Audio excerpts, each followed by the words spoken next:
thank you for the opportunity for this Brawny challenge. Greetings everyone, I hope you all had fun with this month's challenge. But now that it's over, I have a confession to make. There was no way to win this month's challenge. But there was also no way to fail the challenge. The purpose of this month's challenge was simply for those who are not used to being physically active to get used to moving around and getting exercise. Those who attempted the challenge at its face value may have found that their daily energy levels increased. I've been feeling a lot better since I started this.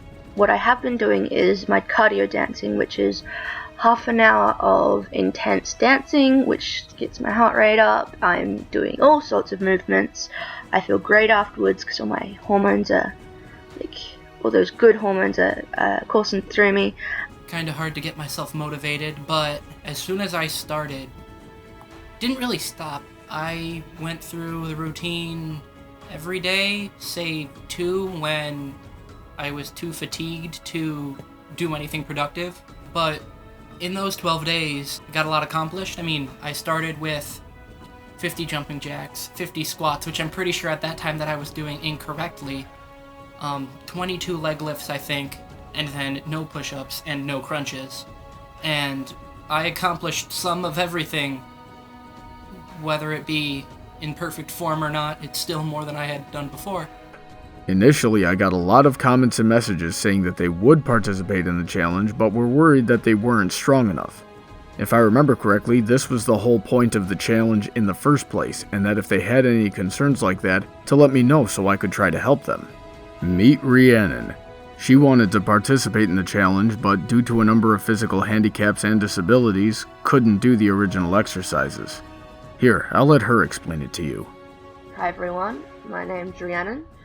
I'm really excited about this fitness challenge because the Brony community has always been able to kick my ass into gear when it comes to actually getting stuff done with my life.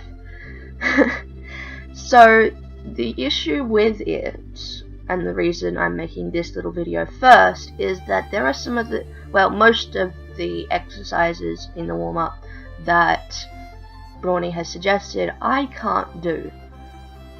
So I went to my doctor, said, hey, I want to participate in this challenge to the best of my ability, and so he has sent a request away for a health fitness club thing that's literally down the road from the clinic. Now, this place does rehabilitation and just regular weight training and things like that. They also have a therapy pool, which I think is the thing I'm going to be doing, because I've tried to do a fitness thing before. One of my friends was getting ready for a swim meet, and so I joined her whenever she went to the pool, and I just tried to outbest myself. Like, if I did 3 laps one day, the next day I'd try to do 6, and I would keep doubling that up, and my asthma actually got better because of it, because I had to control how I was breathing. Like, I couldn't just intake air when I was underwater, and so that rhythm of going up and up helped that. Plus, after 3 weeks, my legs were slender, so I wasn't getting as much chafing. I had actual muscle mass in my arms. I could breathe better. It was great.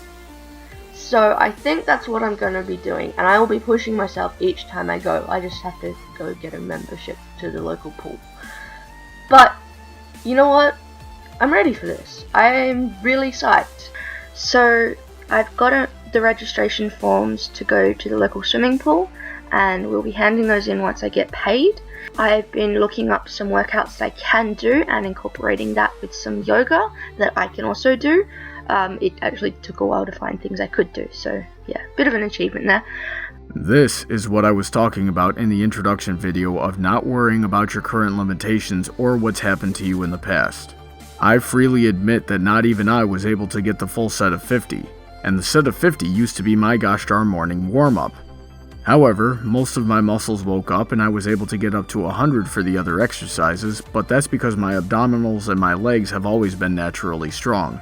My arms, however, have not, so when it came to the push-ups I was only able to get back up to 40.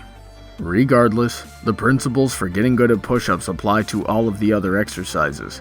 so be sure to consistently mix up your exercises to get the best results. Fist push-ups are a little more difficult than normal palm push-ups and strengthen your wrists and forearms with your upper arm simultaneously. Triangle push-ups are much harder and focus mainly on your triceps. Wide push-ups focus on your pectoral muscles, and all of these areas are very important. Breathing is extremely important as well. To start, make sure you're taking a deep breath as you lower yourself to the floor and exhaling sharply as you're pushing up.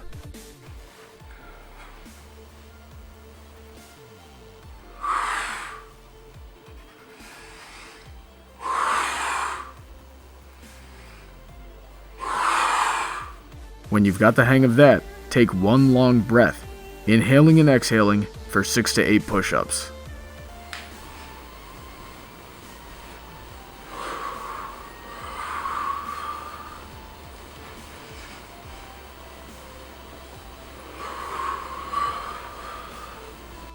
Faster push-ups will work your strength and you'll be able to do more reps.